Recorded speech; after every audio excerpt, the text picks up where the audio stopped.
Okay, we're going to look at problem 37 here, where we want to make a scatter plot. Now, one of the things about a scatter plot is that a scatter plot has quantitative data on both axes. Both axes, both x and y, horizontal and vertical, have quantitative data, that is, real numbers. Well, now, I'm going to do this. First I'm going to make this in a way that comes out correctly. And then we're going to go back and we're going to make it in a way that does not come out correctly. I think the fault lays mostly with Excel. But in this case, let's do it first the, quote, right way. Okay, to do that, I click on B2, and I click then on C37. And notice what we've got. I have selected two columns of data, and the data only, not the labels. So we have data in column B, data in column C, and I've selected only the numbers, nothing else. So let's come up to Insert. We'll come to ScatterPlot, Marker Only. And, oops, it's down below. I'll bring it up here. Okay, now I'm going to narrow these columns down here. Narrow the columns, so we'll give ourselves some space. Click on the plot again, on the frame here so we can see it. Okay, and here we have our scatter plot. Now let's format it before we take a look at it and take a look at exactly what we've got. First, let's look at what we've got. I'm going to click somewhere in here. I'm going to come up to the Graph Tools up here, Design, and choose Data. Choose Data in the Graph Tools Design menu. And here we have our data series 1. Notice there's only one data series here. Let's take a look at what it is. We haven't specified a name, but take a look here for a data series now. Here in a scatter plot, there's both an X data series and a Y data series. They're both quantitative, both real numbers. Okay, and the X is in column B, and the Y is in column C. Okay, and I'm going to type in a name up here, EPS versus just relative price strength. I'm going to type in just abbreviate it to get it in quickly. Okay, so sheet, let's see, here is our EPS versus RPS. Okay, that's our data series. We'll click OK here. It's put it in as a title. It's also got the legend over here, which we don't need, so I'm going to select that and then hit delete, get rid of it. All right, now let's see. These horizontal lines, we don't need these here, so I'm going to come to, in the Japanese, is Memori-sen. For the main axis, nothing parallel to the main axis. There, that goes away. I'm going to come, let's see, to, over here to axis labels, horizontal axis, put one in. Unfortunately, we can't click on a cell on the worksheet. I'd prefer to do that. And we'll just say that's EPS. Then come up to axis labels, vertical axis. Okay, we'll put a label in here. And if I were doing this for real, I'd probably type in relative price strength, but I'm just going to type RPS. Make it quick. Okay, there we go. We've got our scatter plot, and there's no real relation. There might be a really, really tiny, let's take a look at it. It's just a cloud here. There's maybe a very tiny tendency to have higher RPSs for a high EPS, but it's really weak. It's really, if there's any relationship, it's very weak.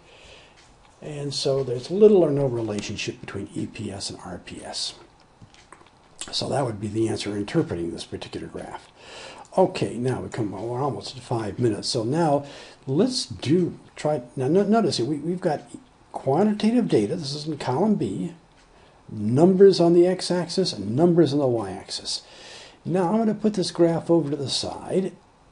And I'm going to click in here and come back. Okay, and say, let's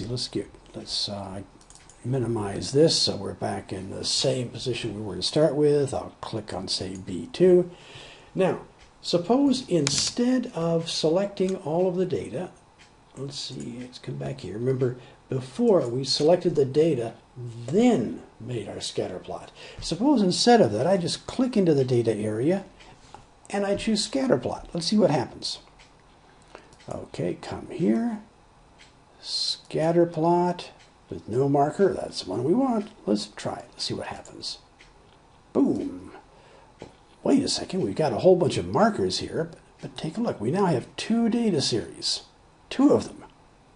What's going on here? Let me narrow this down a little bit. Okay, we'll click in here. Let's look at choose data. Now let me right click here, show you can get the choose data from right clicking in here. So we'll choose data and see, well, wait a second, now we have 2 data series. 2 data series. So let's take a look at EPS rating. Let's edit just to see what's there. Well, it gave it the name, EPS rating, but the X data is, whoa, that just means company name. We can't have that in a scatter plot. Scatter plots have to have numbers on both axes. So it's, when I just, because the company name's over there in column A, what it's done is it's made 1 data series with the company name and column B, the EPS rating. All right, let me cancel. Let's see.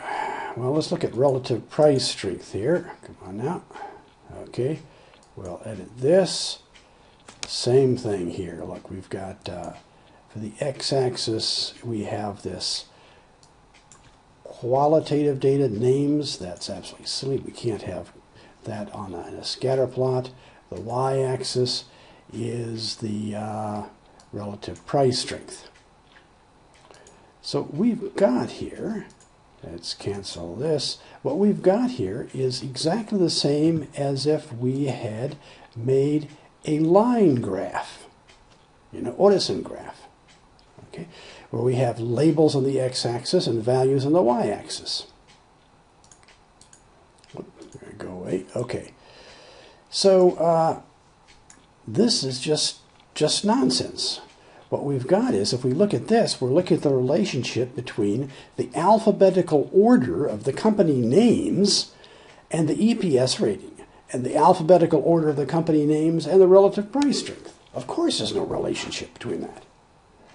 Okay, well, suppose we wanted to fix this graph. How would we fix it? Let's just go ahead and fix it here. So we'd come up here to choose data, take one of these, doesn't matter, one of them, and we're going to delete it. Okay, we're back here. Then we're going to take the other one, relative price strength. Okay, this is A and C. Okay, that's good. We're going to take the, first off, let's see, the name is going to be EPS versus RPS. And then we've got column C and the Y. That's good. But now for the X, instead of column A, we're going to come in B2 down to B37. Okay. Okay, are we okay here? Yes. So we've got that. I'll click OK. And here we go. This is the same scatter plot as this one over here. Okay. And then all we have to do is get rid of these lines. We can get rid of this legend. But we can see it's the same, put in axes labels. It's the same one as before. Okay, bye-bye. We're almost at 10 minutes. I'll see you. Bye-bye.